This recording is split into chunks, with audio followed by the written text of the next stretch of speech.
All right, we have a fun trip here. I'm fishing with Gene and Bill. We're out here, it was at like 1 o'clock. Yeah, 1 o'clock on a Friday. On a Friday, had some time to fish. We're in a Freedom Boat Club boat. Yep. So this will be a report.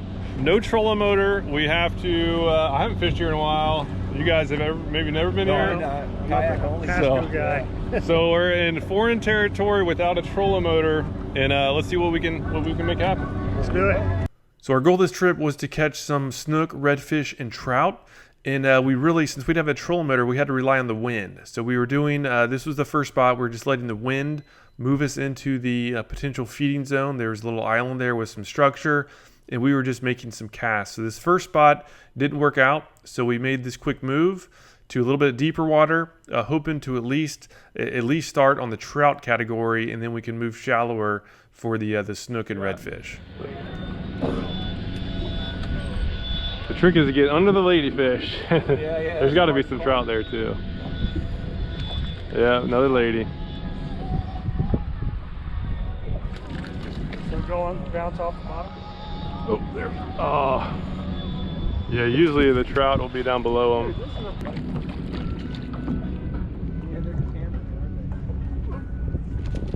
Golly, these things.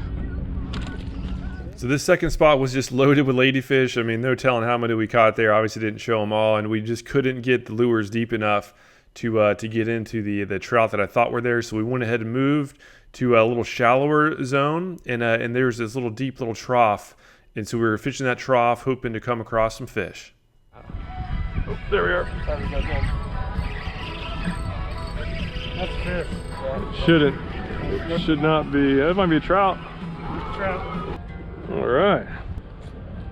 That's just 16, or probably 16 and a half. Nice. We'll take it. Oh, sorry there, bud. Yeah, I was hunkered down right there in the deep stuff. Yeah. He's going right back. Right where he's supposed to be. What you got there? A little snook. Oh, all right. Micro snook? That was a snook. That was definitely a snook. I've got like a log or something. Yep. You get the snook, I get the log. Oh, that's a little snook. Micro snook again. Snook action on the board. There you go. We'll take it. So Gene got into some more snook here. They were all pretty small, but he also got this snapper. So we at least had some more species on the board, but we decided to go ahead and move. And so we realized that the trough was really the ticket, and that was really a trend from a trip I had a few days before. So here we went to a bigger one, hoping to find some redfish and snook. Yeah. There we are. We'll take care of them.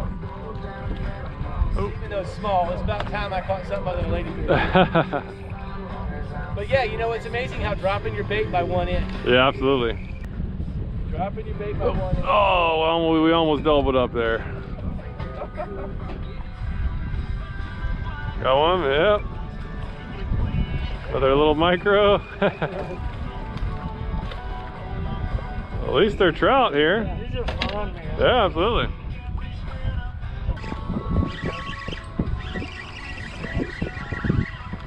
A little bit bigger trout. Actually, no, that's actually pretty sick. It's just small as the others.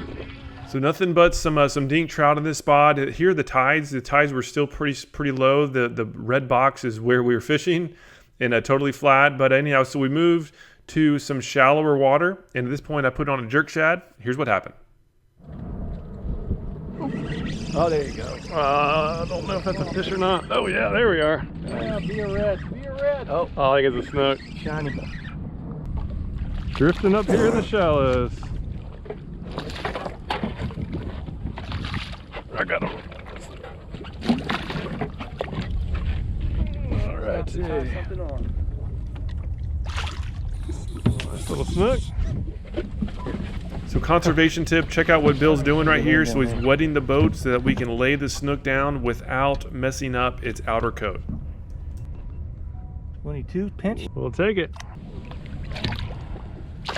So we continued fishing this same flat. We saw at least some pushes in the water. We couldn't tell what it was, but decided to spend some more time. We really wanted a redfish that was going to complete the slam, and so we were really covering every inch of this flat.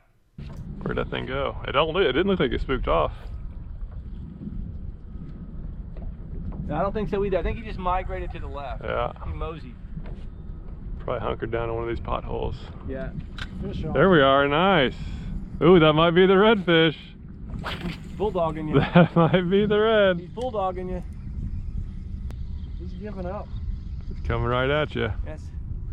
He ain't giving up. Aha, Nice redfish. red, nice red. Redfish. All right. Nice. The slam. Nice work. We did find All right. redfish. Redfish on the board. Solidified the slam. There's the slam. Nice. Great work.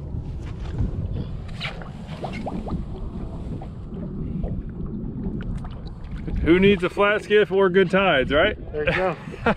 All right, so conservation tip number 2, and this is really all about seagrass. It is our duty as anglers to protect our seagrass and really to protect our fisheries, and seagrass is an essential part of our fisheries, especially here in Central Florida.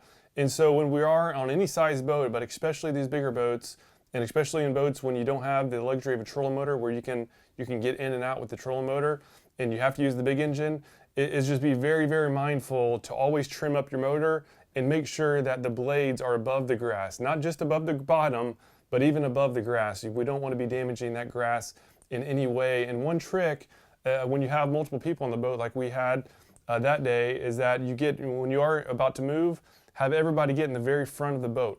That way you weigh, like say this is the boat, you weigh that front end of the boat down, that lifts the back end up, which will lift that prop higher up above the bottom and above the seagrass. So super important. Be very, very mindful when you are going in and out. Go very slow. Keep a close eye behind you. Make sure you're not seeing little chips of grass. And if you do see any grass or mud coming up, stop, put it in neutral, lift the motor up a little bit more, and then try again. Just make sure that you're not damaging the seagrass. All right, so we just finished up. Good trip. Good trip. Very good trip. We got a slam. Yeah, so we proved that you don't have to have a fancy flats boat with a Right. trolling motor Right. or good tides to catch a slam. The wind tides- drifting us was our trolling motor. Yes, the wind. Our tide was completely flat, and we had no moving water, and we caught a slam. Yeah. So it's all about getting out there, go when you can go. We hear when's the best time to fish? Just go when you can go and make the best of it. That's right. ABC, always be casting. Always be casting. I like it. Good times. Thank you so much for watching. More videos coming soon.